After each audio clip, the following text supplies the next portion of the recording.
What's up? What's happening, gang? What's happening, gang? What's happening? Y'all know what it is. It's a Monday night, get busy, raw review.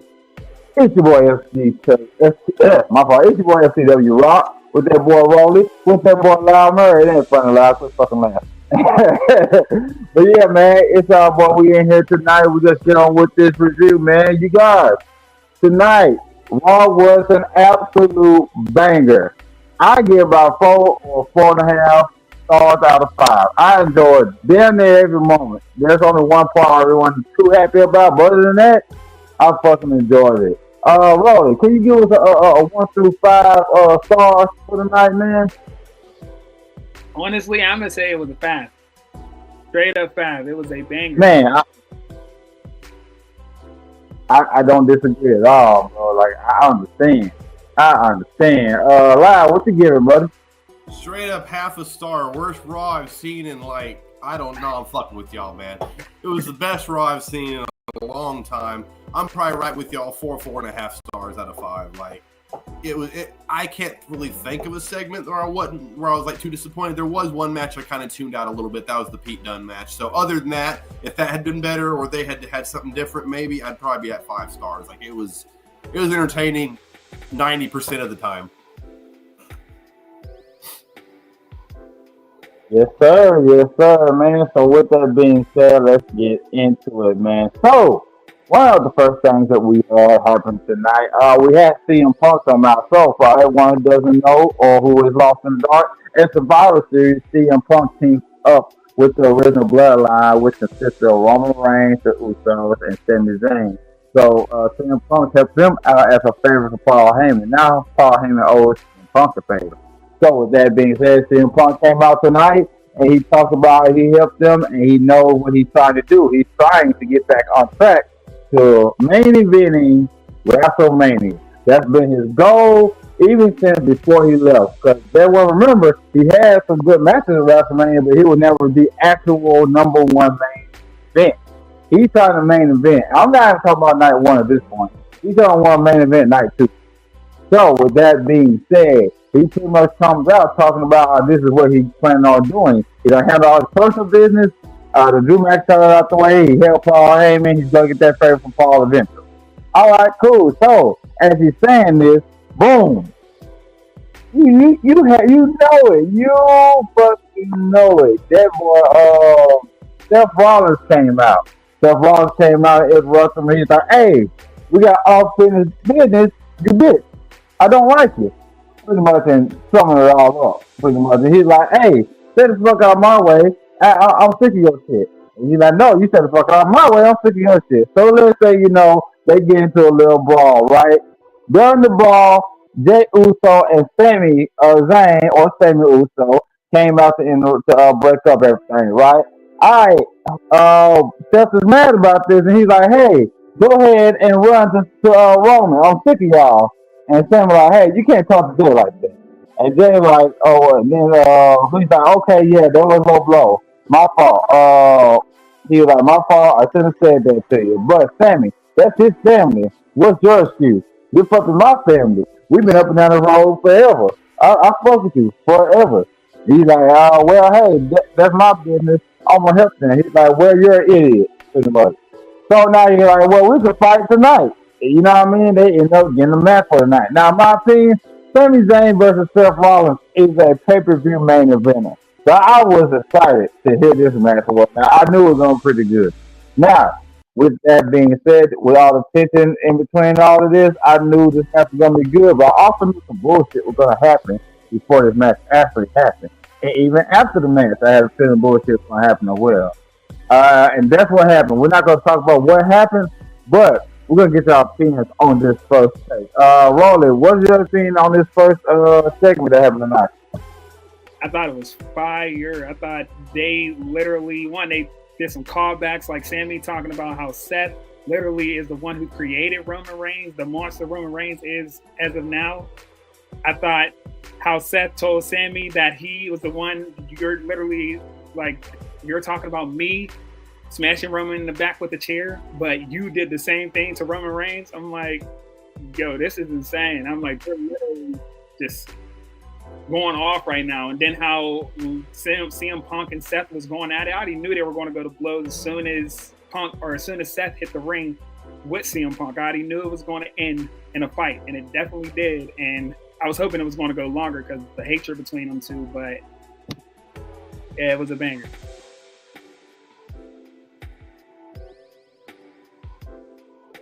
Okay. Yeah, man. Like I said, it was a banger. It was a real good, man. Lyle, what you tell about what's going on, brother? Tell me your thoughts on this whole thing. Man, it was a great way to start off Raw.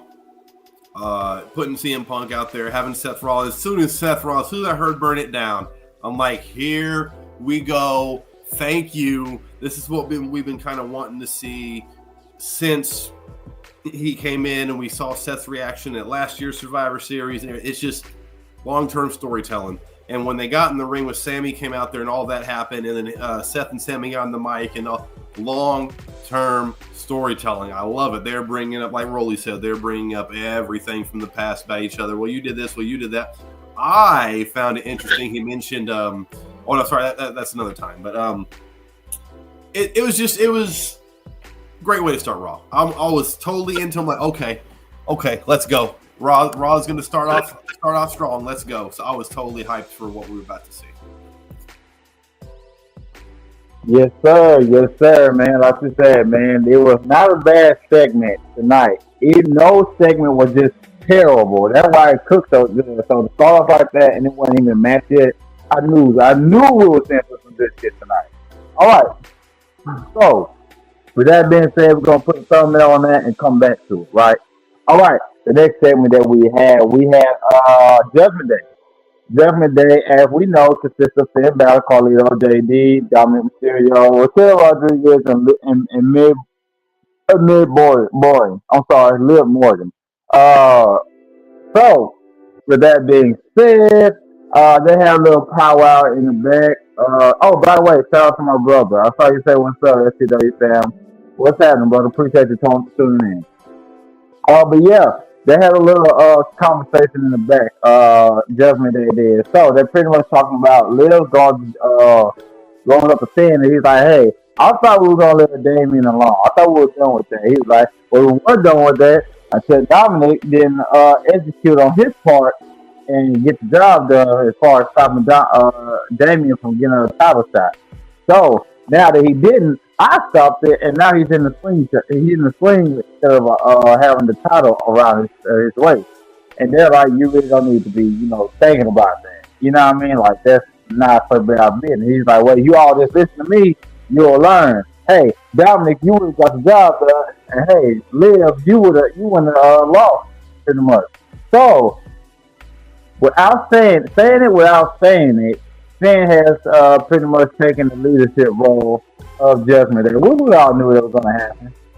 I knew it was going to eventually happen. He just got power hungry. He's the same thing that he accused Damian Priest of doing, Damian and Rhea.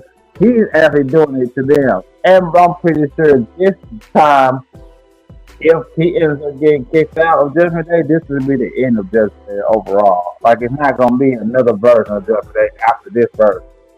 But like I said, it was okay. It was okay segment. It pretty much, I think it's still self-appreciative things. I really think Dominic and Finn are gonna have a real beef, a real, back and forth eventually. And I'm not against that if it does happen. Dominic's been really good lately. I like everything we're seeing from her. Of course, we know Finn Balor's not gonna let her down. So this segment in the back with the Judgment Day and everything that's going on between them. What do you think about this, Lyle? You go first. Loved it. I did want to say, I did forget to mention during the Seth thing, it does seem to me like Seth's back leaning towards a heel turn, which I'm fine with because they want Punk as a face or the anti-hero Deadpool character. So they're going to need a heel if they're going to have him and Seth face off, which I think it would be fine with them both being faces and fighting. It has nothing to do with good versus evil. This is just two people that don't like each other throwing down. Like, that's all it really is. But anyways, back onto the segment that we're actually on. Another fire segment. It was great. I love the interaction between Gunther and Finn. I'm stoked to see Gunther versus Finn. That's going to be amazing. But what I'm really excited for is the outcome of this little fracas backstage, or just not fracas, but, interview kind of shit talking was that, Gunther, to get under Finn's skin, is like, you know what? You beat you beat Damian Priest, Dom, so basically you're getting the match tonight, which I thought, wait, is Dom about to get a world title shot here on Raw? Like, oh, that would have really pissed Finn off. But Dominic has been so great lately, and I know we'll get to it later, so I don't want to give away or spoil too much, but, during his match later, I was even more impressed. And there's some things that happened with the crowd during that match that was like, wow. So Dominic's on the rise, people. I think looking back at what happened tonight and the way everything's working with this storyline and the Judgment Day, whether they break up or not, just Dominic Mysterio in general, I think we really should have. We missed out not putting him in this rising star or whatever, breakout star of the year category that we posted. I didn't even think about him until today when I watched that. I was like, you know what? I know he's been around for a while, but he really had a good year this year. Well, he mostly broke out last year. I think we had him as one of the things last year, along with Heel of the Year last year. Last year don't get me wrong, he really did good this year, but last year he couldn't even talk on the mic. This year, because of the Liv Morgan thing, and it's more of a face turn for him, and we'll get into that more during his match. I'll elaborate more on what I mean by that. But after what I saw tonight, I was like, man, I didn't even think about that, bro. He's been consistent. So we're gonna go ahead and talk about it just a little bit. You jumped the gun, absolutely, but that's fine. Because done this Judgment Day segment when they were talking in the back, they hadn't said anything about that match or anything to it. I thought they did. But yeah, I'm off on it then. That's my bad. You're good. Anything to it. We talk about the other little segment that go along with it. We talk about both of them. You just get your opinion on it, my opinion on it. You know what I mean? When they got in front of Gunther, who was it again? Finn Balor was like, "Hey, I want my title shot. I done helped you twice. Instead of kicking me in the face, you should be thanking me." Gunther like, "I didn't need your help. I went through hell to this match to prove myself, and I needed to beat Damian by myself, and you ruined that for me." So with that being said, Dominic beat Damian. He's looking all confident over there. I'm gonna go talk to Adam Pearce on his behalf or whatnot. So now later on, I figured that's what they were gonna do, have that match for the World Heavyweight title, and they did later on that night. Now we'll talk about that later. But these two segments right here, with Finn Balor, Dominic, and the Judgment Day, they cooked pretty good tonight. What do you think about these two segments, Rolly? I think the segments were great. I think the dissension between the Judgment Day, it seems like, it seems like somebody's about to split. I don't know if it's going to be Finn leaving or Dominic leaving, but I'm intrigued to see who's going to leave. Not only that, but I like how they're making Dominic seem like, he's the breakout member of the group. He seems like he's about to be the one breaking out, because Gunther he didn't take him serious, but he gave him the shot that he deserved, because let us not forget that Dominic won. He beat Damian Priest, and he was supposed to get a title shot. They didn't give it to him, and I'm like, okay, what happened? Why are we not giving him the title shot that he earned? But I guess they did it tonight. He got beat down by Gunther, but he showed me something in that match. He showed me that he definitely has improved. His frog splash was beautiful. Hey. Yeah, that frog splash. We're jumping ahead. Yeah. Oh, my bad. Jumping ahead. Haven't talked about the match yet. My bad. I started it. That was my fault. I forgot that there was two separate segments. I blended the two together. That was my bad. Yeah, but Gunther definitely, he seems to be definitely poking at Finn. He's poking at Finn, and I like that they're actually going to have a match at Saturday Night Main Event. It seems like it. So it's going to be great. Definitely going to be great. I can't wait for that match. Not bad on the jumping ahead. Jesus. It was an exciting night, man. It was an exciting Raw. So there were so many high points that it's just, you know. A lot that happened. Okay, can y'all hear me now? Yes, sir. Yeah. I don't know what happened. I really don't know what y'all said, but I didn't know y'all started talking about the match. I tried to stop y'all, but it didn't let me. We stopped but, it. We stopped rolling. Stopped. We got it. Okay. Keep going. Go ahead. When I was done, I just said that it looks like it's going to be a great fight between Gunther and Finn. I'm looking forward to the match. When that happens, yeah. When it happens. Okay, cool, man. Yeah, definitely, man. They're really, building this up pretty good, and I'm not mad at it. I'm not mad at it at all. So we all know Finn Balor never got his world title shot again after he lost it. So for this to happen, I like it. I like it. Finn deserves it. He really does deserve it, and Dominic deserves his own spotlight as well. And to elaborate on the fact of what you said earlier, Rolly, about them splitting up, this is just my personal opinion. I think they are going to eventually split up. Oh, excuse me, I'm so sorry. I personally think it's going to be Liv, Raquel, and Dominic in a group, and then I think it's going to be they already talked about prior to this all. They already talked about taking Carlito out and having him do his single thing. I think they're going to do it, and then I think they're going to have Jen and JD thing. So I mean, they're a great tag team, so that's cool. Yeah, I ain't gonna say great. They can. They could be a great tag team. Showcase what they could do. I'm very disappointed with them together in Judgment Day as a tag team.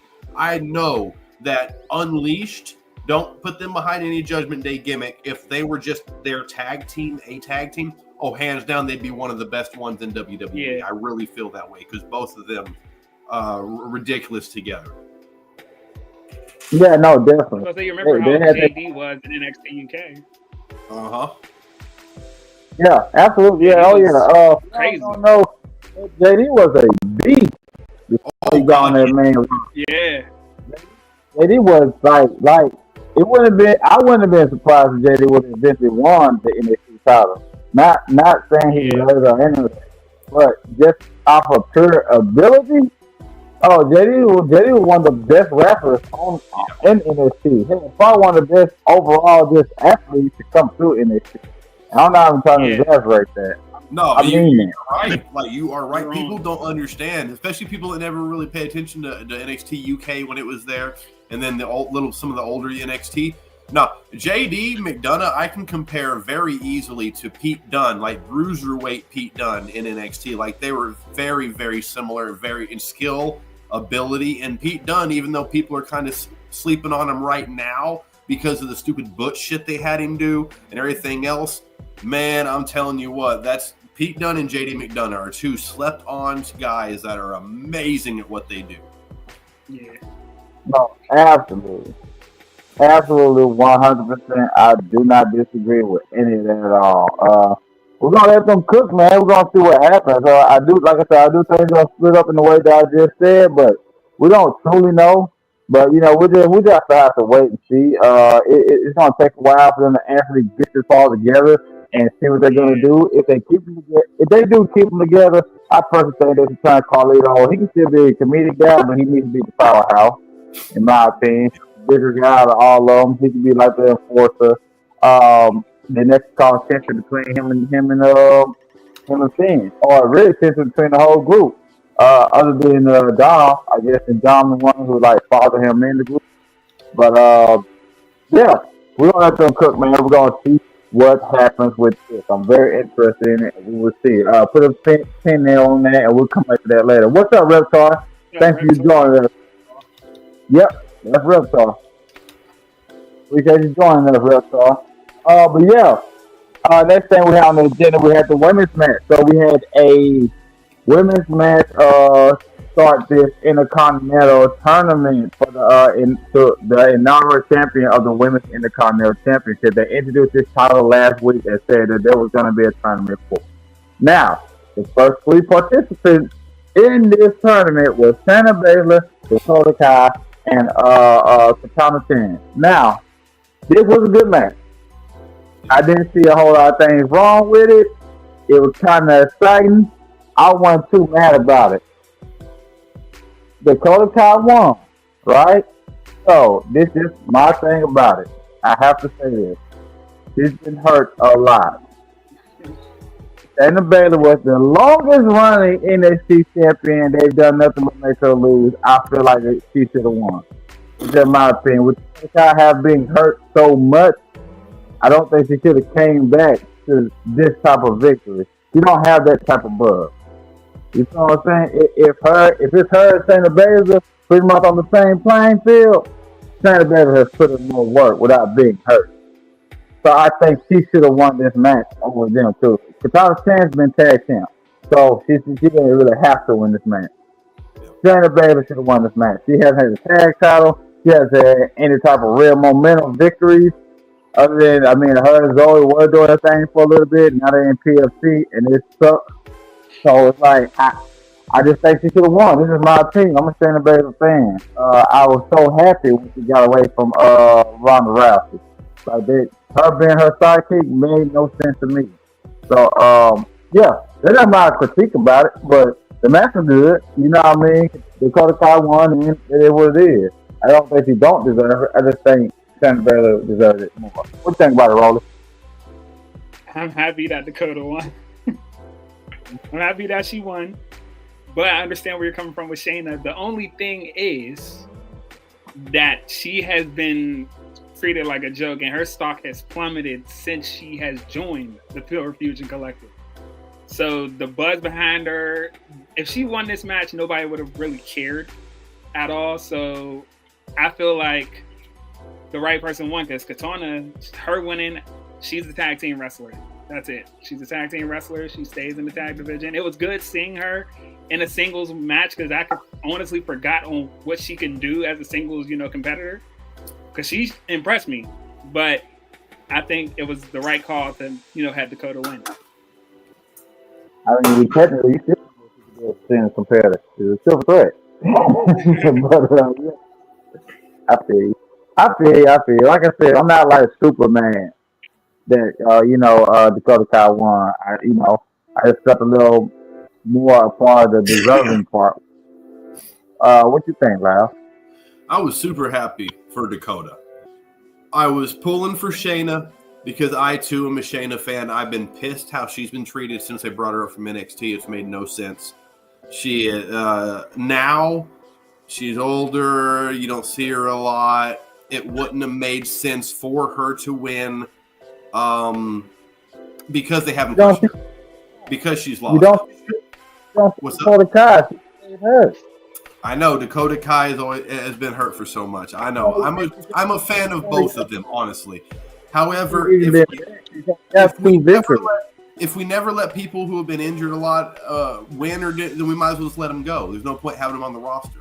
So either do something with Dakota Kai because she's extremely talented, or let her go. I say that about a lot of them at this point. So I am happy that she got the win.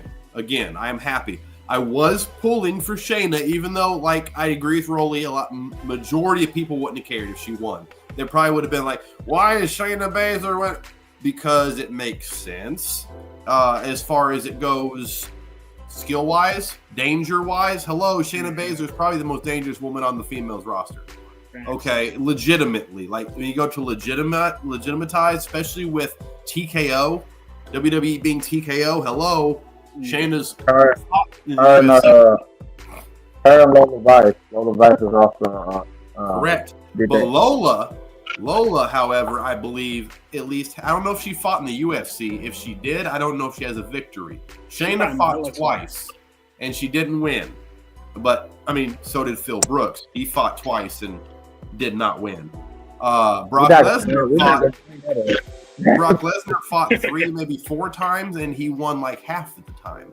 You know who never fought in the UFC, but who has an amazing mixed martial arts record, and that's Bobby Lashley. But we're getting a little off topic on that. I just wanted to throw that out there. That shit. And over there, but yeah, keep going.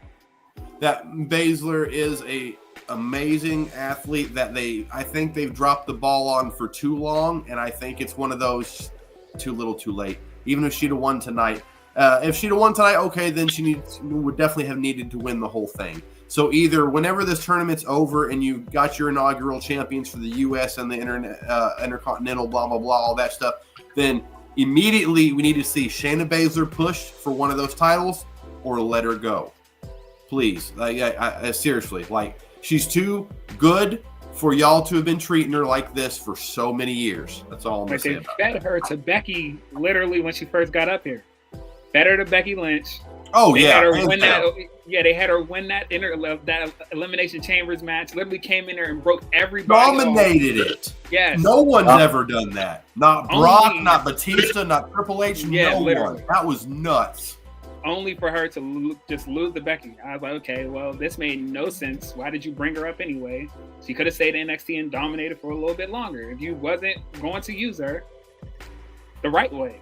Like, Vince kind of screwed that up, and now she's just paying for it. Basically, she's just paying for it. Right. So, it's disappointing to see.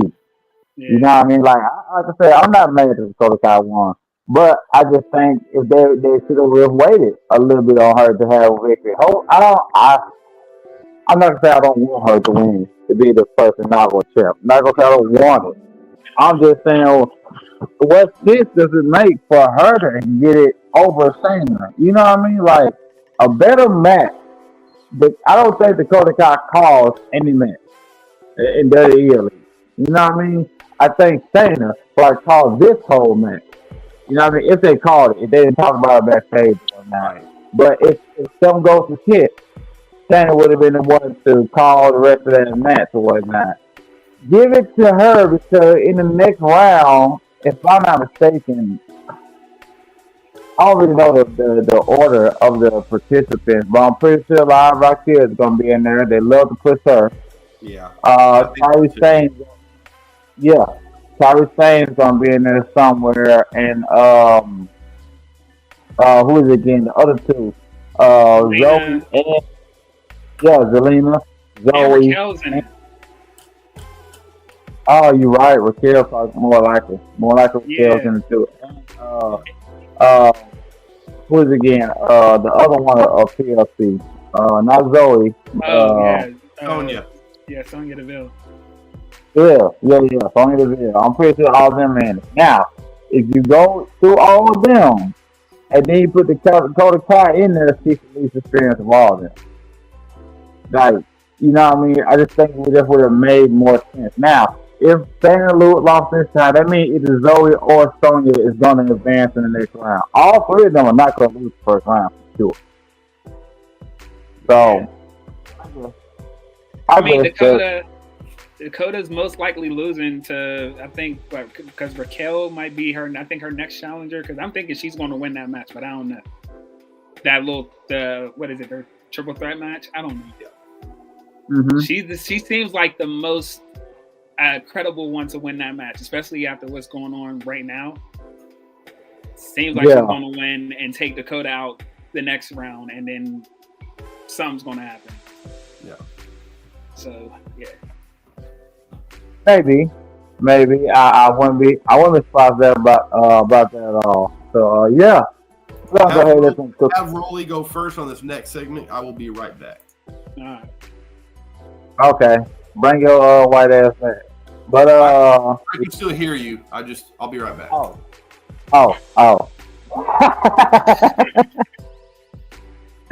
Okay. All right, cool. So the next thing we had, man, this is the most emotional segment I've seen in probably since the Bloodline did their Bloodline court. The Bloodline trial they did. This is probably the most emotional thing I've seen out of any segment that they've had in WWE. For y'all who don't know, the New Day came up on their 10-year mark. All right. And they was told weeks ago that they're gonna have. They haven't said the whole show is gonna be dedicated to them, but they gave them just a good little segment today, and they came out right, And for y'all don't know, last week Xavier and Kofi had a real bad argument. They pretty much told each other, called each other out on their failures, pretty much. Kobe told Xavier that's why they never keep him, let him be in charge. That he, stuff don't go right with him. He told me he pissed away his King of the Ring, and Xavier told him that he lost his title to Brock Lesnar in 6 seconds. You know what I mean? And that they wouldn't, him and Big E wouldn't be where they were at without him. So they threw a lot of low blows at each other because they're frustrated at losing so much, and they're used to winning most of their career. So with that being said, this segment was supposed to be their 10-year anniversary. So they came out, they had the videos box, they had the pancakes throwing them and whatnot. They had Xavier even started holding the mic like he used to, like that. And lately he's been holding it like this. People haven't recognized that. Now he was holding it like that, like in the old New Day fashion. They both came out like that with good energy at first. Then they got to the dark reality. They said, "Hey, what we're about to say is not because of you guys. We love you guys." So they're pretty much about to announce them splitting up. But before they actually could, we get a surprise, y'all. We got Big E back, man. Big E came, man, and Bobby missed him. I always figured he was gonna make a surprise appearance tonight, and I'm glad he did, man. He came in, and it looked like he's still cutting his own hair. That's another subject. But he came in, man. He had a suit on, man. He's like, "Hey, y'all not gonna feel like this. Y'all, I was there. I met your baby, Kofi, after I broke my neck. You guys was there at the hospital with me. I'm gonna be here every single week for y'all, and I'm gonna be here being your manager. Well, what you say, guys? Let's do this. Let's not end this like this." And he thought they were going to maybe open them up with overarms. Oh, excuse me, that came out of nowhere. Sorry, y'all. You thought we were gonna open up with open arms, right? So that did not happen. What did happen was Xavier Woods said, "So you want to come back now?" Me and Kofi been arguing for weeks. We pretty much didn't even advance. We didn't get away from our gimmick. We didn't get away from what we do or how we are because we wait on you to come back. But then when you come back, you'll be comfortable with what we're doing. Pretty much saying everything we've been doing since you've been gone, it's been because of you. And you haven't came back. You want to come back now when we're damn near, when we pretty much on the side, we're done. We're on the edge of jumping off, and now you want to come back. And pretty much, Kofi agreed with him. He's like, "How can you come back now? You left us." Yo, the only part that was funny in this whole thing is when he was like, "Yeah, you left us." And he like, "I broke my neck." What you talking about? I broke my neck. My neck broke. And that man Kofi gonna say, Stone Cold broke his neck, he came back. Kurt broke his neck, he came back. Xavier said, "So what?" Or Kofi Yeah. said, "So what?" Sorry, Kofi said, "So what?" Really? Like what? They said, "So what?"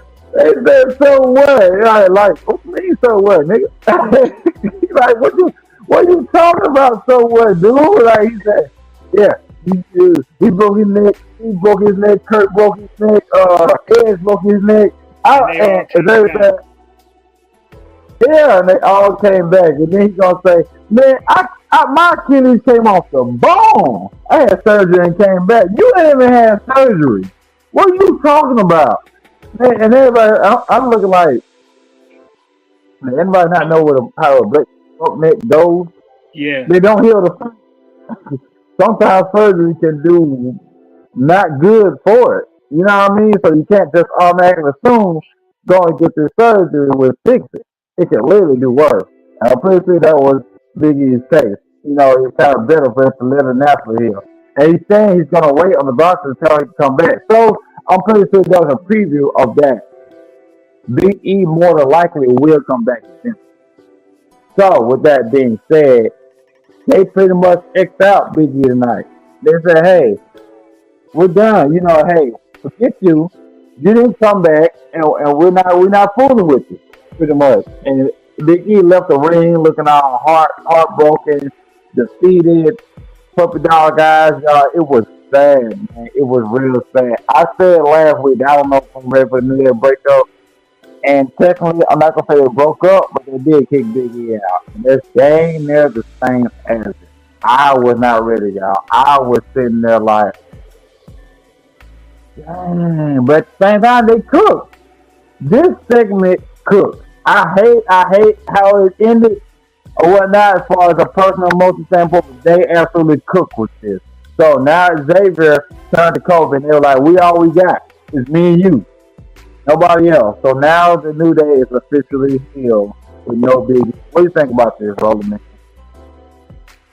Oh man, it was crazy, crazy. Like when Big One, when they all first came out, Xavier and Kofi came out, and they literally said, "Oh, this ain't because of y'all." I'm like, okay, so they about to break up. I already knew they were going to break up, or thought they were going to break up at least, but we got the swerve. I was like, because one, they even didn't mention E at all when they were talking about the history of the New Day. They said like when they said this is all because of y'all, everybody thought they were going to say E, but they didn't. So I'm like, okay, so they're just not going to make it seem like he wasn't there. And all of a sudden, he finally shows up. His music hits.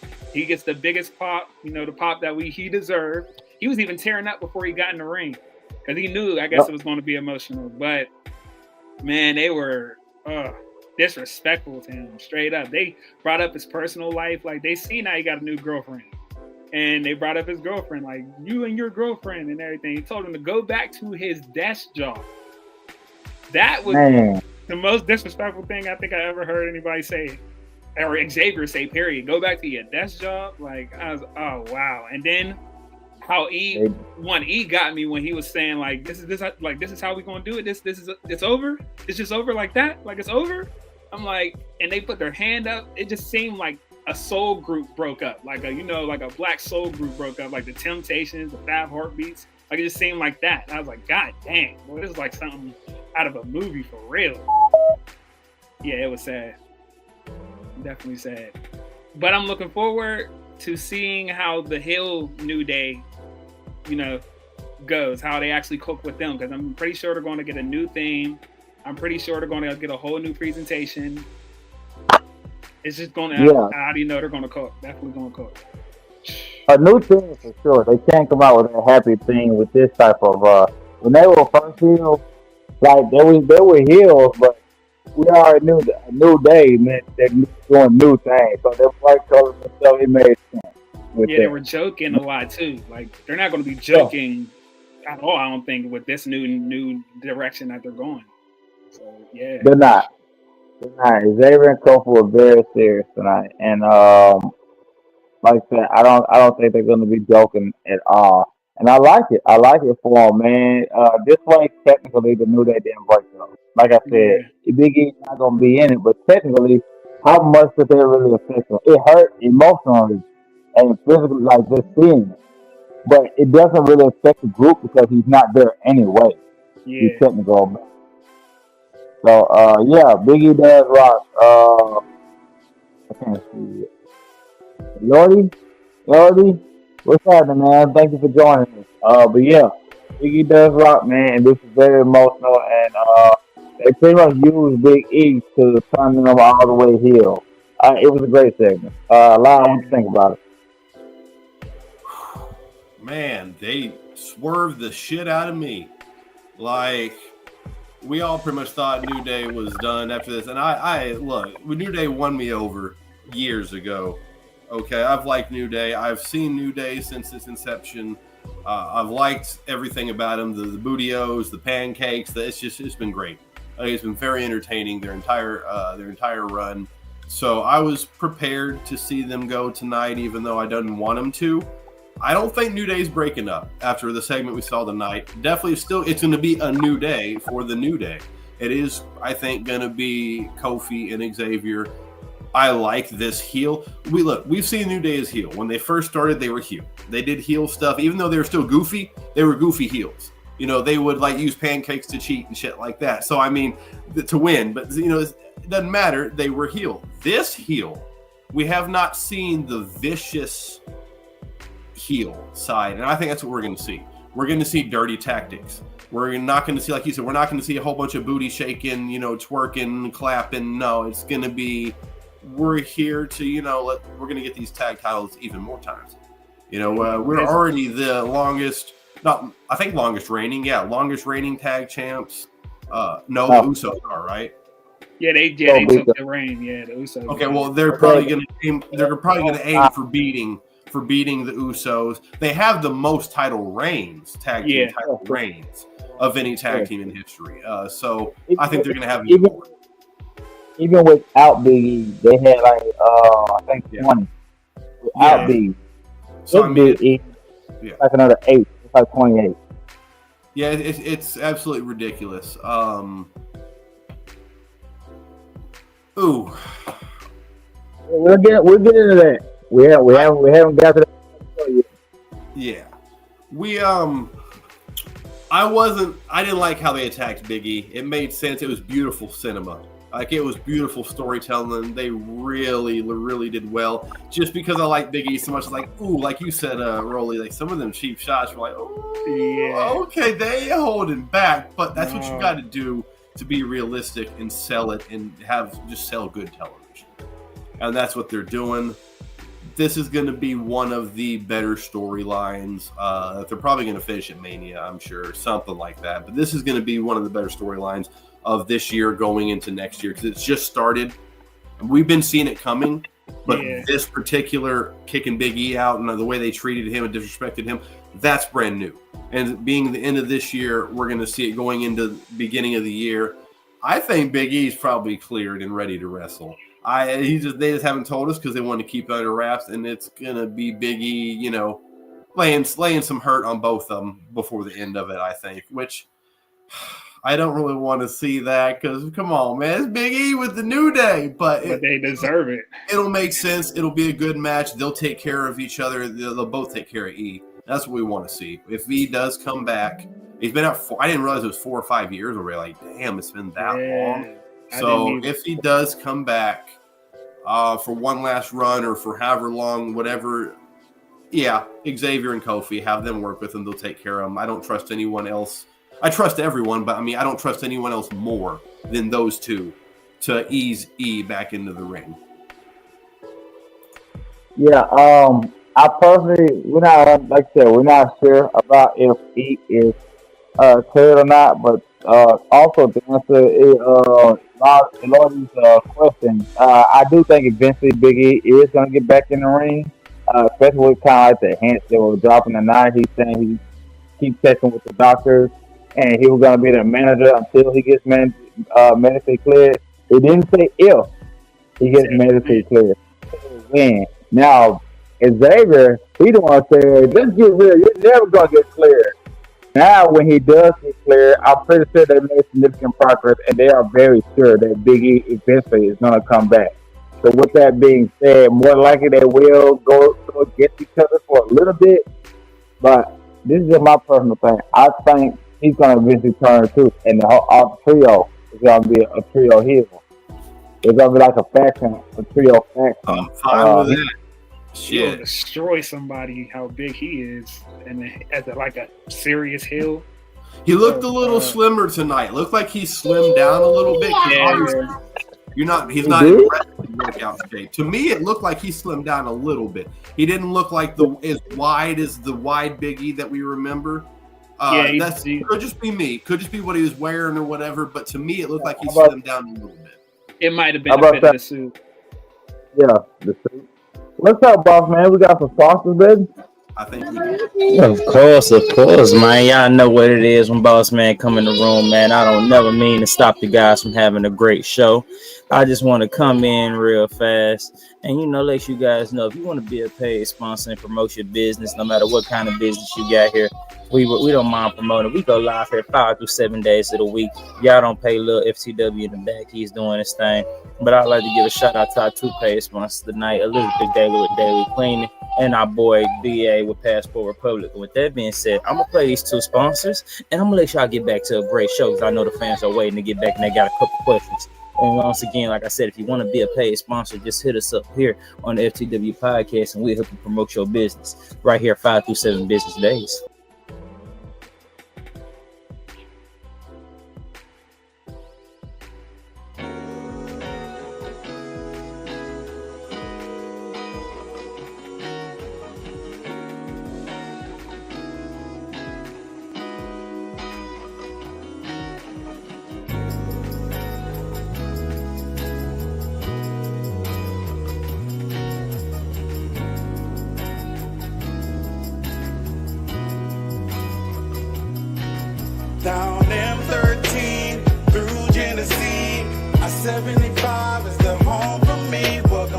tagging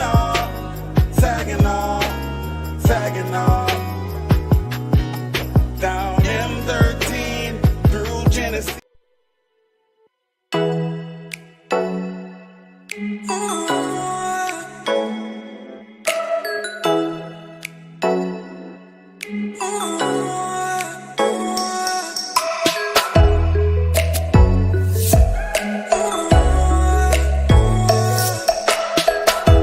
Hey guys, this is Elizabeth Daly with Daily Cleaning.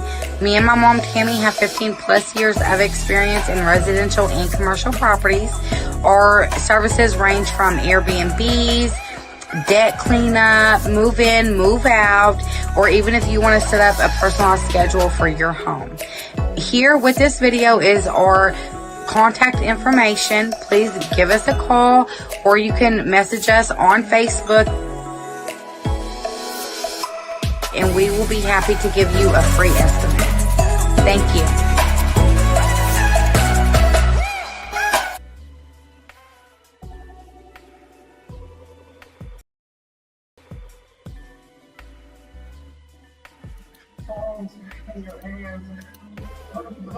And like I said, man, we're back at it, and we're gonna let the gang get back to a great show and let y'all get back to the Get Busy Monday Night Raw post show. Like I said, it's just your boy, Mr. FTW. If you want to be a paid sponsor, let us know. We go live here on 5 to 7 days a week, promoting your business on all platforms, and even when we don't go live, we still promote your business. And with that being said, I'm out the way.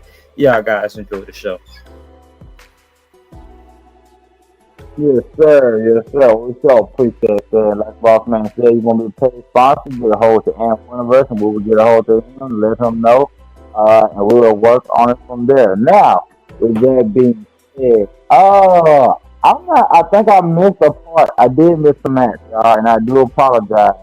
Raquel and Liv versus Damage Control. And this was a pretty solid match, actually, even with Raquel in there. A lot of people have been complaining about Raquel.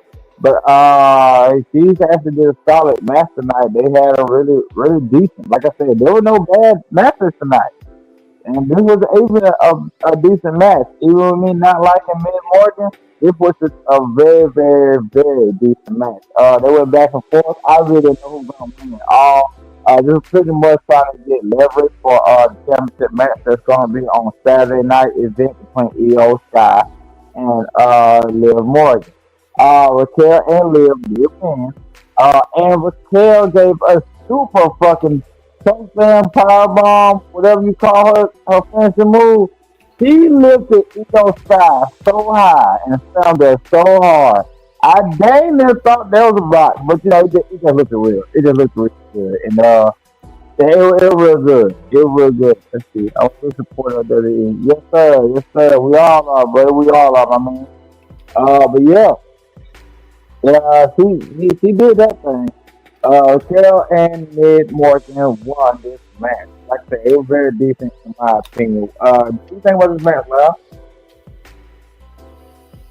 This was the only one I said earlier, like why I didn't quite just give it a 5-star. There's like one moment that I kind of just, this was pretty much that main moment for me because, you know, Mid-Boring and Raquel, I don't really care to see personally. But, however, I'm going to give them their flowers and give them their due because like you said, it was solid. It was still a solid match. From what I heard and saw when I was kind of glancing and doing my other things, I had to kind of sit and pay attention at a time. When I would look at them, like, oh, hold up. You know, I had to pay a little bit of attention because they had they were cooking during it. They were storytelling, and that's all you can really ask. I'm gonna ask you this part too. I forgot. Right after the match, they tried to attack them control, and then Rhea Ripley came out pretty much saved the day for them. But right after she was saving them, Raquel threw her into the announcer table and pretty much hit the eye socket again. Started to re-aggravating an injury. Now I'm pretty sure it's just a work, but I thought that was a good little touch. To show, you know, highlighting the fact that she just came from injury. Yeah, it makes me feel unfortunately like possibly when Rhea goes after Liv, she again loses, which will piss me off.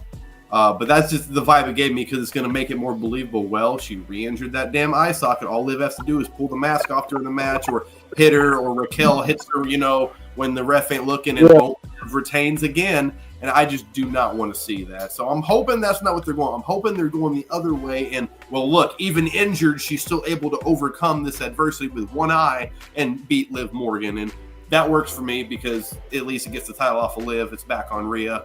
We can work from there.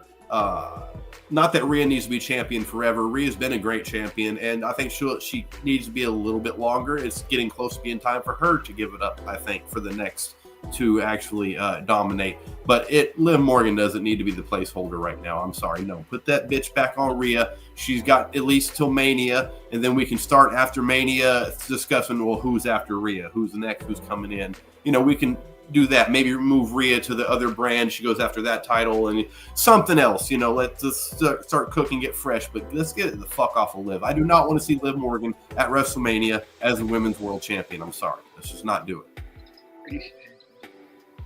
Hey, Lord, we so thank you very much. Appreciate that. We so appreciate the comments and support, man. We love all our fans, man. Shout out to you, man. Keep on tuning in with us.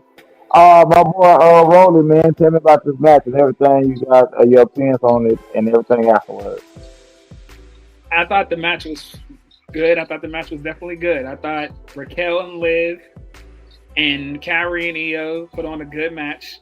I thought Io did that little slip up, but it's wrestling is not ballet, so you're going to make some mistakes, and it was a mistake that was caught, but she always makes up for it, so I don't really put it up against her. She definitely makes up for it, and Raquel definitely gave Io the worst Takata bomb. I think that's what it's called, Takata bomb. Yeah, there you go. Yeah. It is the Tejana bomb. Tejana bomb. Okay. Yeah, she lifted her up fully and dropped her so hard. That was ignorant. And then afterwards, Rhea coming out to save them. Just usually that's it's every time thing. Every time they're in the ring, Rhea comes out all the time. And usually she looks, she's the one standing tall. She usually breaks them off. But tonight, they broke her off and actually injured her eye again. But not really, it's just a work. But yeah, that looked horrible. It looked very horrible. But I'm definitely looking forward to seeing Liv and Io go at it at a Saturday night main event. I think it's going to be a good match. Where obviously Io's not going to win. I think it's going to be an interference and Liv's going to be, retained. But it's a good way to get them on the show because we need more women represented on these, premium live events. So I'm on board, definitely. So one thing that I thought about, man, I hope they throw a swerve in there for us. I hope they throw a swerve in there and let Io win. God, I hope they do it. Honestly, that'd be crazy. And I'd be with it. I had no idea Shinsuke was gonna win. That kind of too much. Yeah. So they throw another loop in there and go ahead and say, "Hey, Io, you know what I mean? We fucking with you. You know what I mean? Go ahead, get that title. Then there'll be another storyline for everyone to hold on to it. Then Liv and actually, not Raquel.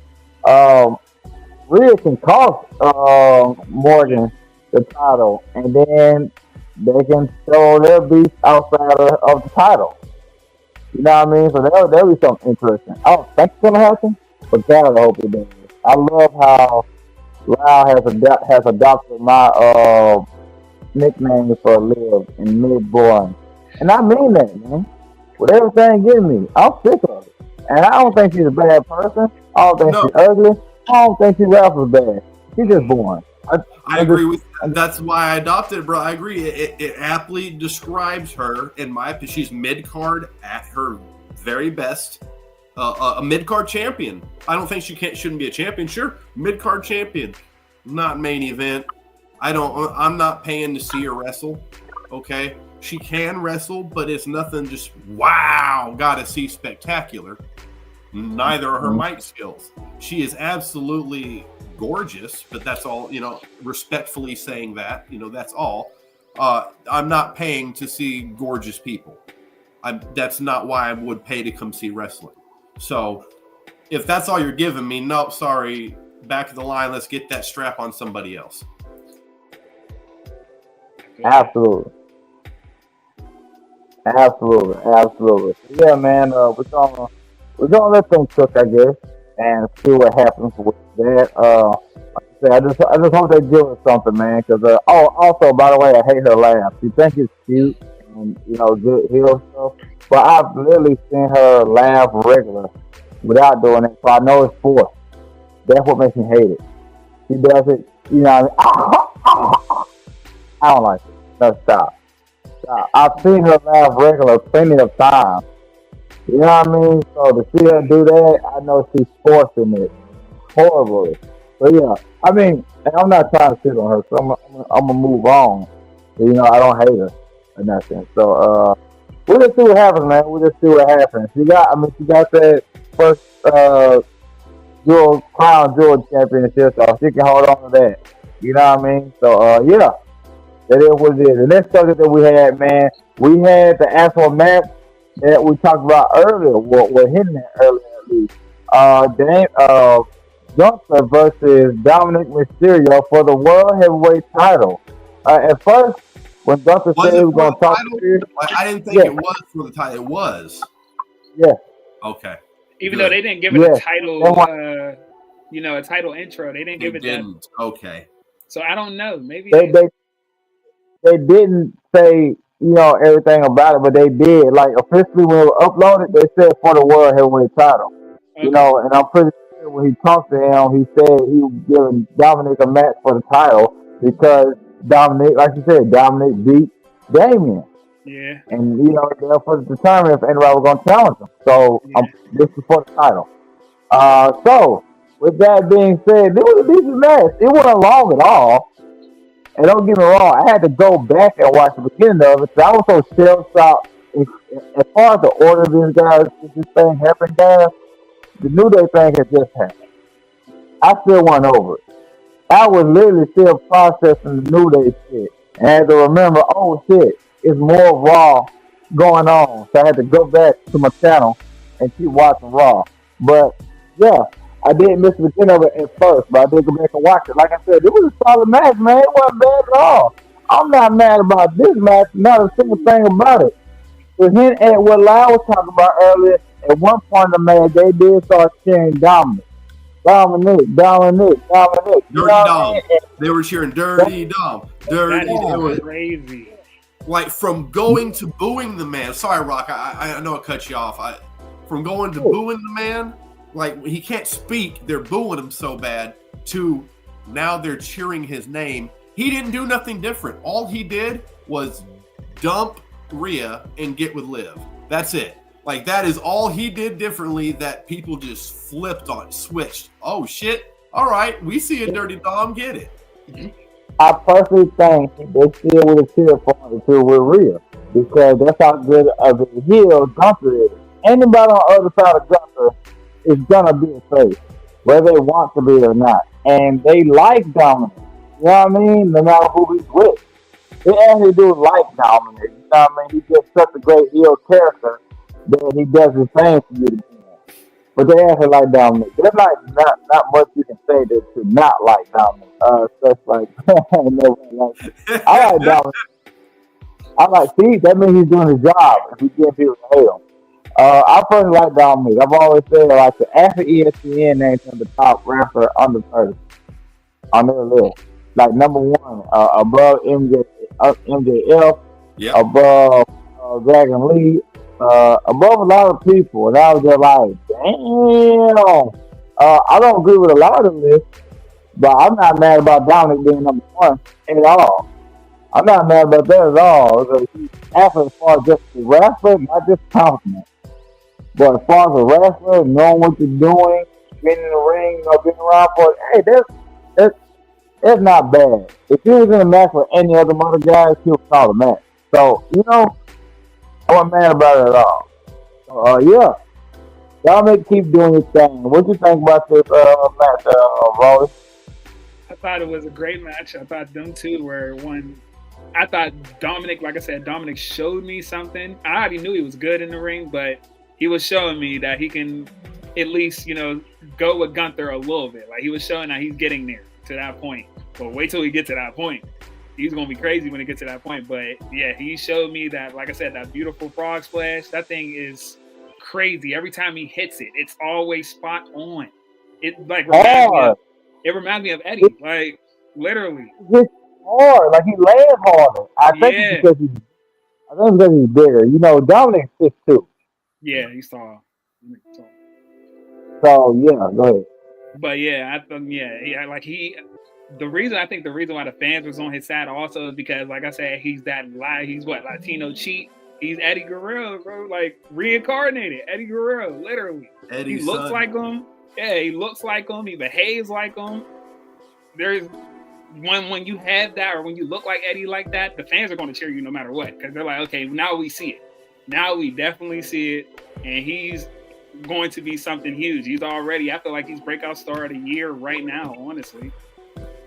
If the year's about to end, Dominic's definitely breakout star. But yeah, he's winning the Slammy. Oh yeah, like they do that at WrestleMania. WrestleMania Road? Yeah, he's winning that Slammy, definitely. Then, if I'm mistaken, we do a award thing every year that W game do. I think Dominic won Breakout Star of the Year last year. If Boss Man, correct me if I'm wrong. I think he won it last year. I'm not 100% sure. But last year it was crazy because he couldn't talk on the mic at all, and he put on banger after banger match. Actually, last year he had the second most matches overall behind Cody Rhodes. At one point, like 2.5 months straight, he was on Raw, SmackDown, and NXT. Yeah, literally everything. Yeah, he did every single show, and he did house shows literally every week for about 2.5 months. So he went crazy last year, so I think that's why he won it. I think he won it last year. If somebody knows if he did or not, let me know. But I really do think he won it last year, and I won some. Oh yeah, no problem, man. We like to interact with our fans, Yolanda. So, Lyle, what you think about the match and everything around it, bro? Oh man, this match was fantastic. For me, this was match of the night because it wasn't long. It wasn't like super hard hitting, but it did exactly what it needed to do. And the look on Gunther's face afterwards, he almost looked down at it begrudging, like, damn, that was harder than it should have been. And I like that because it was that body language storytelling. I love that more than anything. If you can give me a wrestling match where you don't have to do a promo video, I don't have to hear commentators, I can just watch and I can tell the story that they're telling through their body language, their actions, their demeanor when they're yelling, when they're saying, that, ladies and gentlemen, is sports entertainment. That is the art of professional wrestling. When you're watching and you're seeing all this, those are artists at work painting their best pictures. Like, it's amazing. It is such a beautiful thing to see. And that's what I saw tonight with that match. Again, that shows that you can have a short match and still be damn all right, because Dom started off hot, man, with them drop kicks looking good, the 619s to the gut, working on that injured, midsection of Gunther after he just went through that hellish match, chopping the chest. He caused Gunther to bleed a little bit. Okay. We see you, Dirty Dom. Get that shit. The first ever Dirty Dom chant I've ever heard. It was awesome, dude. It was it checked every box for me. I was on a high after this, man. It was like, fuck yes. Yeah, I completely agree, man. I completely agree. Dom has been great. He's good at captivating the crowd. No matter where he's at. If he wants to have the crowd, he's going to. And if you want to be realistic, that's probably why they haven't put him in the ring with certain superstars. It's kind of like the Sami Zayn LA Knight effect of last year. When they was in the ring, even with Roman Reigns, they took over the spotlight. You know what I'm saying? That's kind of like something that Dominic does. Whoever he's in the ring with, he's gonna get the mic, and the attention is really on him. And probably for the rest of the damn segment, the spotlight is on Dominic. He may be joking about that, just trolling about that best series of all time thing, and he got a lot to do. before he overtook his dad. He gotta have at least 2 world title runs. And not just regular world title runs. It gotta be legit world title run, like better than his dad world title run. And, some attacking and mid-card titles here too. But he absolutely has a chance to. No ifs, ands, or buts. He can do it. And that's crazy considering how popular and how big Rey Mysterio is. People don't watch wrestling. Rey Mysterio is. So, we're going to see, man. We're going to see if they cook. We're going to see if it's all good. Are y'all still there? Yeah. We hear you. Well, at least I hear you, but your picture's completely frozen. Yeah, it's froze. Yeah, y'all are frozen mine too. I don't know why, but I hear you. Oh, there he goes. Oh, now he's back. Sorry, FTW family, FTW podcast family. We're having some technical difficulty that happens from time to time, whether it's weather conditions or whatever. You got to remember, we're all across different states here. You got New York right here. Rolly, I believe. Hold on, don't tell me. You are in Ohio. Oh shit. Pittsburgh. We're Pittsburgh. That's right, Pennsylvania. My bad. I knew it was somewhat close-ish to around where I am. Boy, Rock, once he's able to join me, no Mr. Bro, y'all need to pay y'all internet bill, bro. Like, what's going on? My internet bill is perfectly fine. And you paid know up, what I'm this is FTW. you know what I'm saying? This is all you. I gotta tell, I don't know what's wrong with Rock, bro. I gotta tell him to pay his internet, bro. Like, what's wrong with people, bro? Like, good God Almighty, bro. Man, we love you too, brother. Appreciate you joining us tonight. Much love to you also. So, since this is your show, you're the co-host. Go ahead and take us from where Rock left off, brother.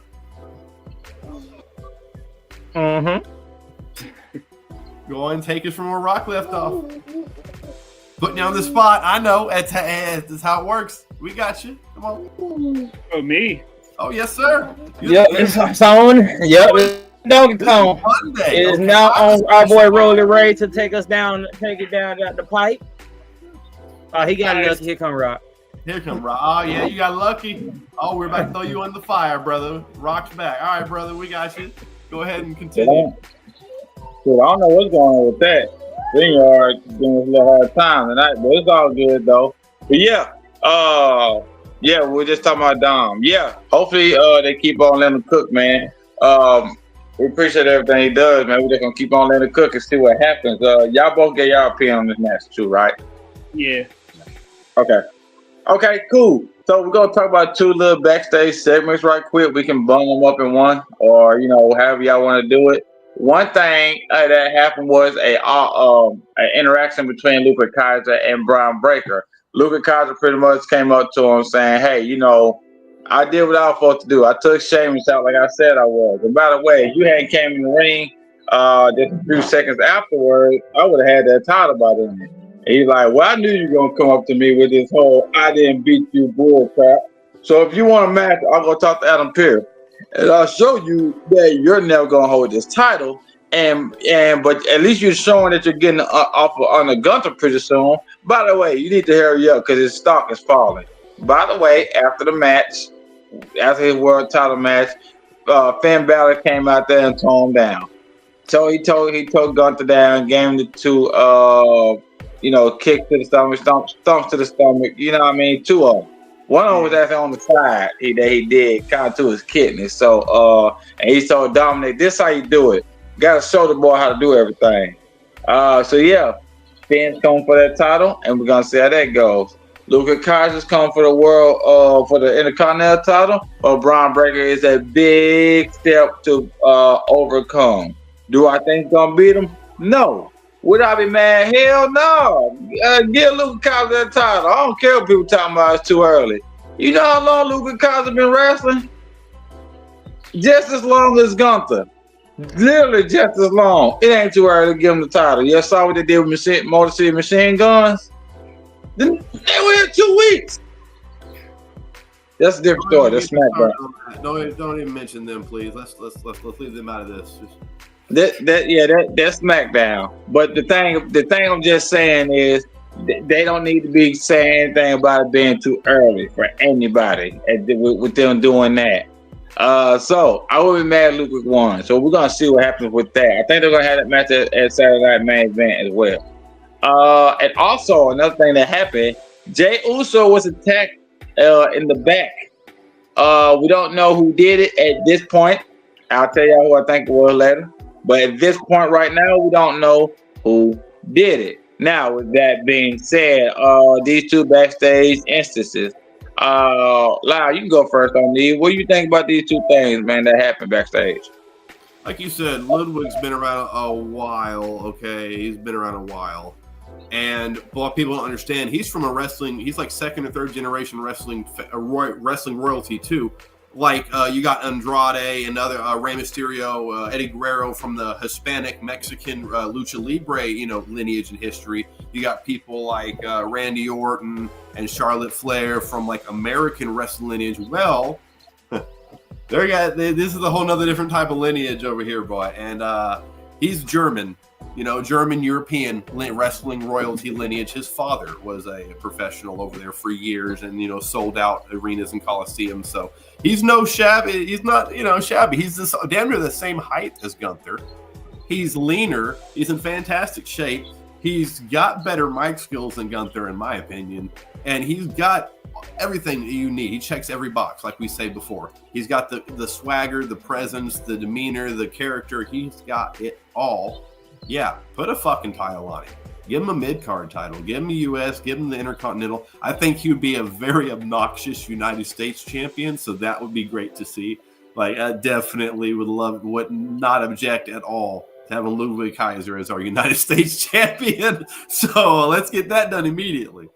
As far as Intercontinental, what I want to say, you got to thank Intercontinental too, because it's on Raw, and that's I know. I'm just saying. I know we're in WrestleMania. I'm in full WrestleMania mode already. WrestleMania says, FTW going to be there, so I'm already thinking about, all right, what's after Mania? What are we going to see? We know these stories are leading up to Mania. I wouldn't mind seeing a mix-up, a shake-up. The Intercontinental used to be on SmackDown, and the US used to be on Raw anyways, and they swapped them up and all this different stuff. So who knows what we're going to see in the future? But no, long story short, yes. Let's put Ludwig Kaiser in the title picture. Let's put one on him. Jey Uso. I like that they're adding some more story. Again, they're getting us. They're giving us story and story and story and story. All right, they just finished this. Well, even though we're not entirely done with the Bloodline story, while we're kind of simmering, let's put Jey in this with who attacked Jey. And you've got all kinds of suspects at this point. It could be Seth Rollins. It could be CM Punk. I saw one of our people watching said it could be Drew McIntyre. That's actually a decent thought that I didn't think of till he said it. So we will get into that. I know that's more towards the end of the show, but that's how I feel about it. For sure. Roland, let me know something. Well, I think Ludwig Kaiser is definitely Intercontinental Champion material. I think he's mid-card champion material, period.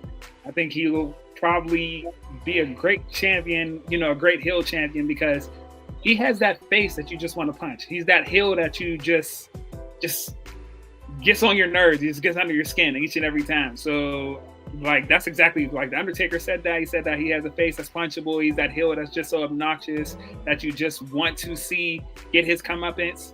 So I feel like him holding a mid-card championship would be great. He's great in the ring.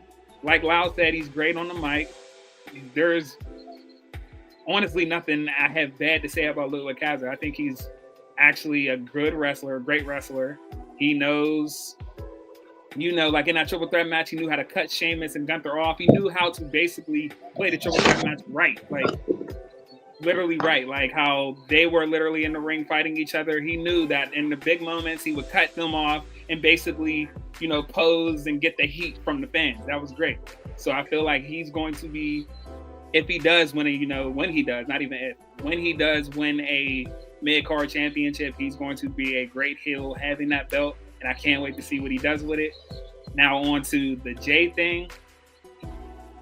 That was crazy. It was like literally they cut Pete Dunne off literally when he was trying to say what he was saying. I'm like, okay, once again, he gets cut off. for somebody to, something to happen in the back. And I'm like, okay, what's going on? Then I see Jey get attacked. I'm like, well, wouldn't it be something? I thought when I seen that even happen, I thought, okay, what happened was Seth came up to him, tried to talk to him, and literally, Seth was already irate with this, CM Punk and Sami Zayn thing. So I thought he went up there, he was already heated, and he's like, I can't stand your cousin Jey. Why? Out of all the things that Roman Reigns did to you, why would you go back to him? And he, Jay's like, I'm all about family. That's my cousin. Like, you won't understand it. You'll never understand it. So, bro, just get out my face. Go worry about CM Punk. And I thought after that, Jey turned his back and Seth hit him right there, knocked him down, and walked off. That's what I thought happened. And I'm thinking that happened. So I'm, I was looking forward to seeing, okay, maybe Seth Rollins is the one who attacked him, and we're going to get an end to that later on because Sami Zayn's going to be mad about it. I feel like he's going to be mad about it once he finds out who attacked him. It's going to get real at the end of the night. So, yeah, that's what I thought about it, and I was definitely looking forward to the main event. Yes, sir. Yes, sir. Yeah. So those are good takes about it, man. Real good takes. So like you said, we gotta see what happens with that by the end of the night. I'm not gonna say we officially know, but I have a real good hunch on who it was by the end of the night. Now, with that being said, the next thing that we did have was, like you said, Pete Dunne getting interrupted. He got interrupted talking about his coming up match. He had a match tonight against the one and only R-Truth, right? And this did not help Butch at all. I'm sorry, Pete Dunne. He did not help Pete Dunne at all with his mental state. So, as you know, R-Truth used to be on a losing streak. Now he's on a winning streak. He got about 3-4 victories in a row. 2 of them via roll-up. Last week he rolled up Miz. This week he rolled up Pete Dunne, Butch, whatever. He rolled them up, got, there's 2 victories in a row. I'm happy for him. Pete Dunne got distracted, looking at some other things and whatnot, not focusing on R2. Somebody in the crowd was calling him Butch. He got distracted by it, and then he got rolled up for the problem. Only thing I ain't like about it, referee took all day to have to do the count. I was like, do you not know the finish? Count 1, 2, 3. Get him out of there. I knew it was about to happen. I was like, oh, just like last week. Then he said, 1, 2, 3. I'm like, damn, he had to roll him up about 10 seconds to get a 3 count. But other than that, like I said, man, I love R-Truth getting some victories. No matter how he get it, I don't care. Let R-Truth win. All right. So, Rolly, what you think about this one? I thought it was, man. I understand the R-Truth thing and giving him the victories because, R-Truth is a national treasure. But at the expense of Pete Dunne, man, I'm like, I don't know. Yeah. I think there could have been somebody else who he could have, got the victory against because Pete Dunne is great. And I feel like they're squandering him right now. Literally, after moving him from SmackDown, him being Butch, you renamed him to Pete Dunne again, only for him to be taken as a joke. I don't understand that. But, like I said, R-Truth is great. I just don't like that it was, Pete Dunne who actually lost or got the roll up, lost. Mm-hmm. I feel like they could have put somebody else in there. I think they brought him in as Pete Dunne, thinking him and what's his name? Someone with a Z.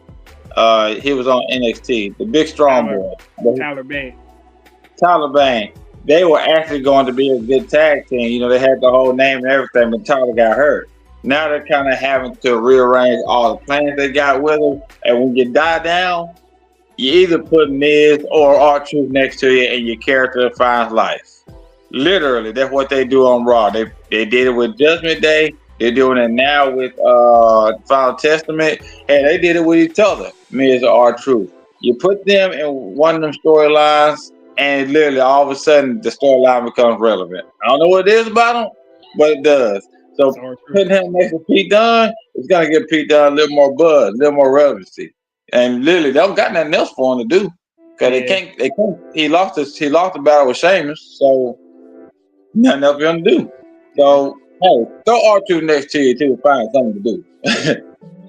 So I'm not mad at it. I'm not mad at it. What's up, MTG? How's it going, man? What's up, Rock? What's up? What's up, gang? How everybody doing? How's everybody? What's that?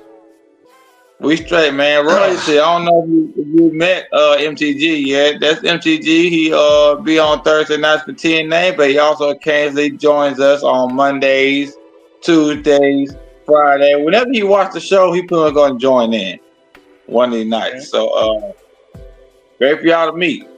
Yeah, MTG. That's Royalty. He's a new addition to us. We're gonna watch. Yeah, we're gonna watch NXT tomorrow. I probably won't be on the review. I think Royalty, you gonna be on there? Yeah, I'm gonna be on there. Okay, Roy's gonna be on there with Bonafide and Bossman, and I think Wicked may be on there too. But I won't. I won't be on there. I'll watch though, NXT. But yeah. MTG, do you know anything about this Pete Dunne and R-Truth situation? You want to shine some light on it? Yes, I do. I was surprised that R-Truth got the victory on that. And I expected Pete Dunne to not murder him, but I'm saying like have a really great match with him. And he and it was a quick match, and personally I didn't really care for it, but I watched it anyways to see how this was gonna go. And then once I saw how short it was, and R-Truth picking up the victory surprise was, but I'm not surprised that the match was that short. And it was just another match. Yeah, they couldn't give it a lot of time. They had stuff to do. Had a lot to do tonight. What do you think about this match, Lau? This was the only other segment tonight that killed the momentum for me again. Why I didn't give it a perfect 5-star? Like, it didn't need to happen. I get it though. It was funny. It was neat. It told this help progress story or whatever. But I just felt like no, could have done without it. It would not have hurt Raw if we didn't see this tonight. You know what I mean? That's just how I felt about it. The match itself was okay. Yeah, I feel you. Like I said, I wasn't mad about it, but I get it. I definitely get it. So, yeah. All right, cool. So the next thing we had on tonight's agenda, we had the actual main event for the night that we were set up with earlier tonight, which was Seth Rollins versus Sami Zayn. Now, this is kind of a grudge match, kind of not a grudge match. They pretty much just pissed off at what each other said to each other earlier tonight about Seth telling Sami he don't need to be helping the bloodline and that he's not blood. And Sami telling Rollins that you're just being stubborn because I asked you for help. And this is all your fault anyway for putting the back in Roman's chair. And then Seth pretty much saying, hey, ain't that the pot calling the kettle black? You did the same damn thing I did. Still though, it was kind of funny for him to say that. I was like, yeah, technically, yeah, he did hit him with the fucking chair. He was on the side, technically. But this match, man, I liked it. I liked the match a lot. Like I said, when they announced the match, in my opinion, Sami Zayn and Seth Rollins, that's a pay-per-view. Main event pay-per-view. That can be a main event pay-per-view match. So to see it tonight on a regular Raw, I was like, oh yeah, Raw cooking tonight. They're going crazy with this. It was a good back and forth match. I didn't know who was going to win at all. Now I pretty much figured it was gonna be Seth, because Seth don't really do that much losing at all. But I wouldn't have been surprised if it would have been Sami. At one point, Sami Zayn got a chair, and he was about to hit Seth Rollins with it because he really thought he was the one who attacked Jey. Like, he was hell bent on thinking that. So when that didn't happen, he pretty much convinced him that he didn't do it. Sami threw the chair out, and he ran towards Seth. Seth rolled him up for the 1-2-3 victory. Now, I said this about on Friday, and I'm going to stand by this. Whenever there's one roll-up victory of the match, there shouldn't be two. I figured that somebody should have got counted out, disqualification, or something like that for each one. Didn't the women's match end in a roll-up? Did it? Dakota Kai, no, he had a regular victory, and Liv them did the choke slam. Well, Raquel Rodriguez did the move. So yeah, now there was two, but hell, it felt like three. See, what you saying that? It's too many. And they were back to back. It was that they were back to back, like really. Yeah, they were. Yeah. When it's more than one, you're doing too much with it. Leave it at one match, which was fine with the R-Truth one. I was fine with that. But this match shouldn't have ended in the roll up. Maybe he should have like I said, count out, disqualification, somebody distract. Matter of fact, Drew McIntyre probably should have came earlier and attacked. So right after the match, Drew McIntyre came and gave a Claymore from hell to Sammy out of nowhere. So with that being said, I think it's gonna be revealed that Drew McIntyre is the one who attacked Jey Uso. Now that he's done with Punk, he may visit him later on, but he always still had his beef with the bloodline, with the OG bloodline, which has Sammy and Jey Uso in it. So with that being said, he's come back for revenge on them. So yeah, I think he's the one who attacked Jey. MTG, give me your proposal on this and the whole thing around it, the attack on Jey and the match or whatnot. Great match. Great match to end the show, and I knew Seth Rollins wasn't the guy to attack Sammy, to attack Jey. I didn't. At first, I thought it was Jacob Fatu or someone from the new bloodline, because I know the war between the OG and the new bloodline is far from over, and then Drew McIntyre is my favorite wrestler right now out of all of pro wrestling at the moment. And when I was happy, I jumped up with happiness when I saw him come back. I was like, "Yeah, motherfucker, go get revenge and go get that world title back." That's what I said. And then I was like, "Oh yeah, he's the one that attacked Jey Uso." And you know, Drew McIntyre, he got screwed many times by the Bloodline, and the Bloodline has been making his life a living hell throughout 2022. Because you guys remember Clash at the Castle when him and Roman faced off and Solo cost him the belt, and I was like, yeah, I understand your pain, bro. They took away your moment away from your hometown fans. So I get it. I would be mad too. And with this build-up, they better build this up correctly if they want him to win the world title again. I don't care if he beats Gunther for the world title, to be honest with you. And we'll see how that plays out. And another thing, I want to get y'all thoughts on this. Do y'all see him winning the world title if they build him up correctly in the near future? Eventually, I think he's going to get another run. I think that was part one of the negotiations of his contract. You know, last year he re-signed with WWE for like a 5-year contract. So I think eventually he will get another world title. He wouldn't re-sign, I'm pretty sure. They didn't give him a good amount of money and promise him some things. The world title got to be in there. Yeah. Go ahead, Rolly Ray. I'll go with the whole thing. Whole thing. All right, so I thought the match was great. It was back and forth between Sammy and Seth, and I knew right off the bat with those two in that main event, it was going to be a great match anyway because they're just great wrestlers, great in-ring wrestlers. So I already knew we were in for a treat at the end of the show. Now, at the beginning, when the first attack happened, like I said, my initial thoughts was Seth Rollins. I thought Seth attacked Jey, but I wasn't.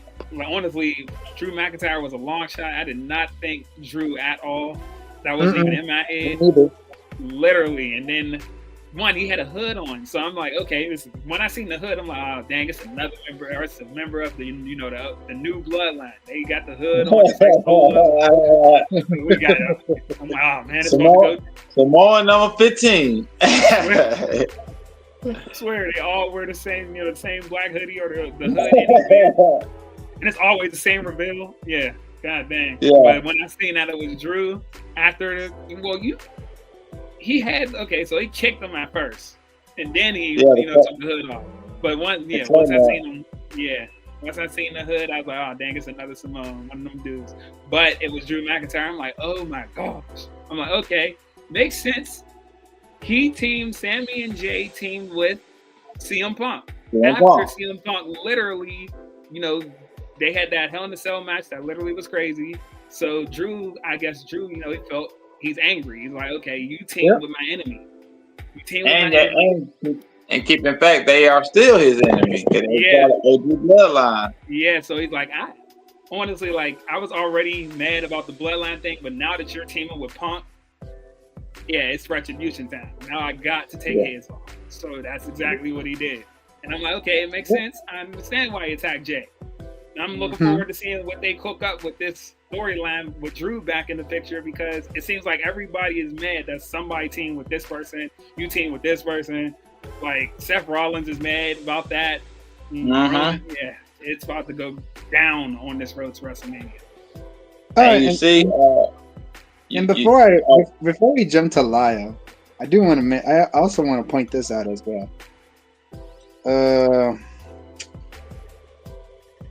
Another way you could build Drew McIntyre back up, have him get a win over CM Punk as well. That's another perfect way to build him back up as well. And then here's another fun fact. I don't think Jey Uso has ever beaten Drew McIntyre in a one-on-one match. The only time that I remember seeing him pin Drew McIntyre, remember that fatal 4-way match for the number one contender for the World Heavyweight Champion back at Backlash when Jey fought Damian? Yeah, that's the only time I ever seen Jey pin Drew McIntyre. But Seth Rollins or CM Punk costing the match, I can't remember who cost him the match, but something like that happened. So that's another way you could build him back up. Just have him get a win over CM Punk. Yeah. I don't know if they'll even go back to the CM Punk thing and Drew, because I think they literally got to hate for each other. So I don't know. It might be over with for them having a match. Nah, they ain't got no real heat. They ain't got no real heat, real life heat. They already over with. We saw that. They completed the storyline. They did all that. We don't need to see Drew and CM Punk anymore. No. I don't think we're gonna see that anymore. Loud. So Loud, before I get your opinion, remember what I said? So just like what he's saying now, even with Drew getting involved in the picture now, that's why it made perfect sense for CM Punk to be the fifth member. Now it leads to a whole bunch of other storylines and a whole bunch of other hates that we're gonna keep on going and have filler matches all the way up to a Mania hit. So go ahead, Loud. No, I agree with that. Like, I will never be happy with who they chose to do with Bronson and Punk. Just again, because it ruins my whole dream of the Samoan bloodline civil war that I had in my brain for a while. They should have done 4-4 when it comes to my opinion. That would have been fine. But that's past. Can't change it. It was good pay-per-view. It was a good match. They are setting up future stories with this. I enjoyed the main event, a banger match. Sami Zayn and Seth Rollins, like you said, pay-per-view, main event any day of the week. All right, and they showed why. It's definitely Drew that attacked Jey. Like I was going through my brain at first, thinking before the Drew thing happened, like, well, I guess it could be Punk, but it wouldn't make a whole lot of sense because he just shook Roman's hand and yada. So, well, it could be Seth. Seth did seem like he's making a heel turn with some of the stuff he said earlier. We're going to see heel Seth again. So he could be just been lying in the match. Of course it wasn't me. It could be Seth lying, just, whatever. Wouldn't put it past him. But after seeing Drew, the history, well, why would Drew go after Sami? Because he teamed with Roman Reigns and Jey Uso. He went back to the bloodline. Like, seriously? Yep. Like, you seriously did that? So Drew was gonna. He lost to Punk. Whatever, he had that stuff that he had with Punk. He's not playing any games. He knows that he's got to be the vicious Drew that we see. But this, I think, is going to be next level. Like this. We've been waiting to see Drew McIntyre. I wonder where is he? We ain't seen him since that Hell in the Cell was going on. Yeah, everyone's going to feel Drew's frustration. I do feel like this could be a world title run, and I feel like it will be off of Gunther. I don't think he'll take it off of Cody, although I'd love to see that. I think it will be probably take it from Gunther. Gunther's had some chinks in his armor. He seemed vulnerable. He barely got past Damian Priest. Dominic Mysterio put on a hell of a performance against him tonight. Showed even more. Well, shit, even Dom's giving me some trouble now. So I think it'll probably happen. And I'm okay with it.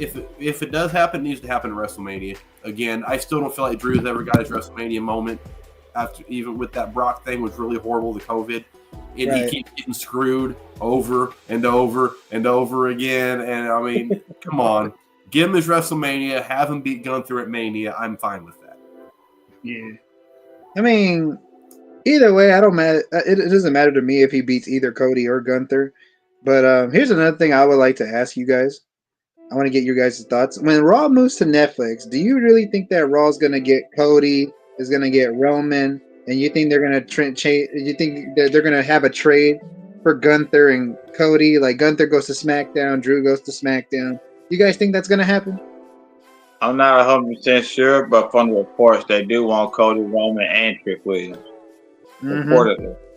I think that they're not going to. I don't think they're not going to be able to get those, like all those stars, CM Punk, Cody, and Roman. Like, no, you gotta. I feel like they're going to split it. Like, okay, we can't give you everybody, but we can give you maybe two of those. Like, if you want Roman and Punk, we will give you Roman and Punk. If you want Roman and Cody, we can give you Roman and Cody, but you can't get Roman, Punk, and Cody. Like, that's literally the main stars. I get Seth is a main star too, and Drew McIntyre, but they're not as big as CM Punk, Roman Reigns, Cody Rhodes. Like, no, I don't think so. I think they are going to do it, because if you do that like that, then SmackDown more likely going to get Judgment Day. They're going to have Gunther. They're going to have, of course, building up Carmelo. They can do something with LA Knight more than what they're doing. They got Shinsuke back.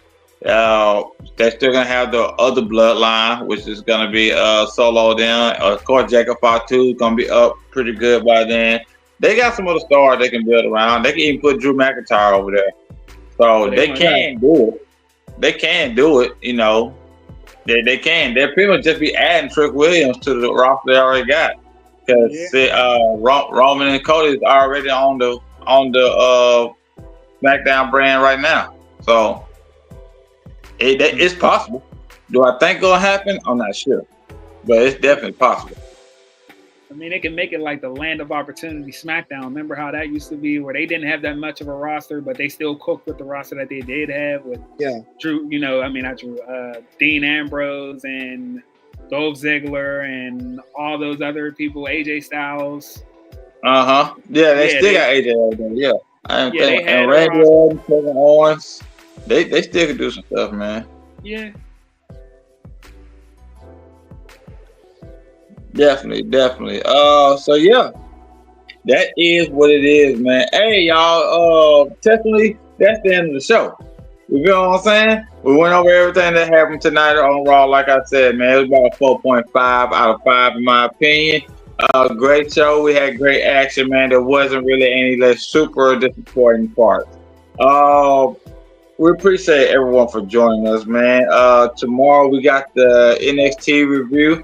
That's gonna have your boy Get Lit review. That's gonna have your boy Rolly up there on it, along with Bonafide and Boss Man. Friday night we're gonna have Wednesday night we're gonna have your boys. Who is it again? Bonafide and Lau. Are you gonna be on there this Wednesday or not this Wednesday? Yes, I'll be on Wednesday. Cool. We got the AEW review with the Mad Family review on Wednesday. Thursday, we got the Lockup Lounge with your boy MTG, Wicked, and Famous B. Friday, we still have the Friday Night Fight or Flight review for Friday Night SmackDown. Then also on the weekend, we will catch a deadline for NXT. Any PLE review, we do go over them as well. It's your boy FTW Rock. That's their boy Rolly. That's their boy Lau. Rolly and Lau, y'all got anything else that y'all want to say to the people? Yeah, I did want to say that they did also announce that the Wyatt family, or not the Wyatt Six, will be having that 8-man tag match. So they're going to be in action next week. So that's good. Trying to see what happens with that. Hopefully we get a good match. That's all I gotta say. I'm gonna give my quick opinion on that. Trash. Only because why the fuck y'all having it on a regular show? Put it on the PLE. Yeah, I feel that. Put them on the PLE. Y'all been building this. This would have been the perfect time to put them on PLE. I'm not gonna spend too much time on this, but this would have been the perfect time to put on PLE, because literally y'all done long torn storytelling with Miz and Y6 and Bo Dallas and whatnot, and now y'all got two different factions. This is the perfect time, the absolute perfect time to put them on the PLE. They built them up enough. Y'all got them on another regular show. is so annoying. And it don't matter who wins, since this is the regular show. It don't matter who wins or loses this one. Somebody's gonna look weak because it's a regular show and not PLE. Maybe they'll take it to Royal Rumble. Who knows? I don't know. We'll see. My bad, I cut out for a minute. Oh, you're good. Oh, y'all good? We're just saying our goodbyes for the night. You got anything else you want to say, okay. MTG? Yes, I wanted to ask this other question. Well, y'all already said goodbye. I mean, Yeah, well, we're Not saying too everybody, late. you can ask a question in the chat after we go ahead and let these good people go that have been waiting. all right then. Thanks for having me on me for a little bit. Nice to meet you, new guy, Rolly Ray TV. Nice to meet you, MTG. All right. Boss man, what else you gotta say?